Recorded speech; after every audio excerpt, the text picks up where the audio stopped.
Alexander Volkov is taking on Jairzinho Rozenstruik this weekend in UFC Vegas 56, and I have the betting tips, technical breakdown, and prediction for you.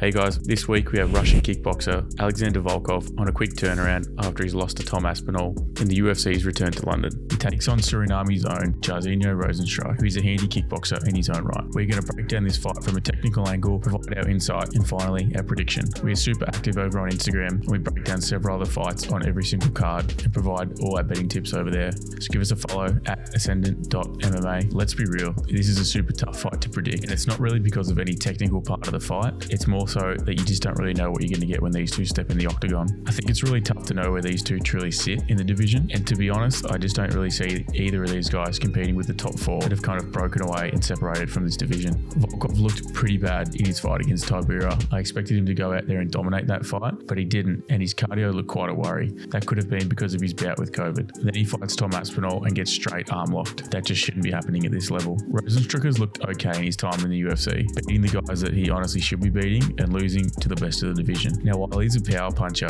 he's just a step below the Ngannous and the Lewises of the world. And to be honest with you, when you look at his record, he's only really finished the guys with durability issues. These two do match up pretty interestingly, and I genuinely think this fight is make or break for both of them, in that the winner will continue to challenge in that top five, and the loser will have a real tough time trying to get back there. This fight is pretty tricky to break down because, to be honest with you, both guys fight pretty similarly. They're fairly lowish volume, and they generally fight off the back foot. They get pressured backwards. They allow themselves to, get that back foot up against the cage, and they fight quite hesitantly. Volkov is a plotting Muay Thai fighter who mainly uses straight punches and teeps to elongate his really long length. He, for the most part, has quite good cardio and takedown defense, and, when he does get taken to the ground, we've seen that he's got quite a good guard as well. I don't really expect either guy to, take this to the ground nonetheless. Volkov has shown a tendency to be really heavy set on that front leg, and I'll be very surprised if we don't see Rozenstruik attack that leg at some point. Rozenstruik is also a Thai style fighter with very low volume and carrying slightly more power than Volkov in his hands. Rozenstruik has shown such a hesitancy to move forward and let his hands go at some points in the UFC. It really is a shame because when he does move forward with confidence, he looks really good. We've seen what he can do when he moves forward and pressures the other fighter backwards. Look what he did to Sakai, knocked him out against the fence. Rozenstruik doesn't have particularly good head movement, but he does parry shots very well, and he is quite durable. The fighters have shown a real knack for getting sucked into the feint game. They both bite quite hard on feints, and it really makes them hesitant to even use their own punches, which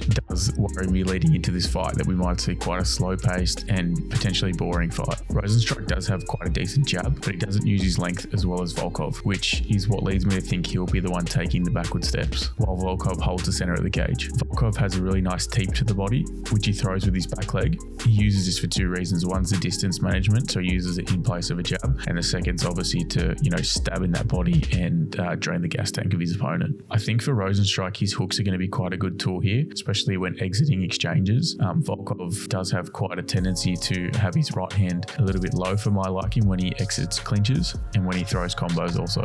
As I said, this is a super tough fight to call. If we have a look at the stats, Volkov lands almost a double clip significant strike rate than Rozenstruik per minute. His accuracy on his punches is significantly better. His defense is significantly better, and over the course of the fight, they absorb about the same amount of damage. He also has a slight weight and reach advantage, and he's got more experience over the 5 rounds. If Rozenstruik does win this fight, I definitely think it's off a hook when exiting the exchange. Volkov, as I said, has shown a tendency to drop those hands, and with the power Rozenstruik carries, I can see him dropping him and then following up and bouncing his head off the canvas. But with those stats in mind, and the fact that I think Rozenstruik's going to be the one taking the backward steps, it worries me to think about what fighter we're going to see. I think Volkov's going to use his jab. He's going to use that teep to the body, slowly drain at that gas tank of Rozenstruik. I don't see really either fighter finishing each other. They're both really durable, and I just think the output of Volkov is probably going to win in this fight. He's going to be landing more, and he's just going to wear on Rozenstruik, and I think he's going to win a decision. I'm not super confident in this one, but I'm going to take Volkov by unanimous decision. That wraps up the breakdown for UFC Vegas 56. Hope you enjoyed it. Stay tuned to our YouTube as we're going to be pumping out our content now. We've got everything on board. We're good to go. You're going to see more of us across here, and we're in for a massive end end of the year. Don't forget to chuck us a like on this video if you enjoyed, and subscribe to keep in the loop down below. Head over to our Instagram at Ascendant MMA, as we're super regular on there. We interact with our community and we post all our breakdowns for the rest of the cards, all our betting tips, and just enjoy chatting to you guys over there. We're looking to build a community on here and on Instagram, so go over and give us a like. Thanks guys, we'll talk to you soon. Get up, nah, I ain't a quitter. Toss me the ball, I'm a really big hitter. Big picture, I'm a straight killer. Rising the song to the highest bidder. Got juice, got gas, I'ma move fast. New shoes, new tracks, like who's that?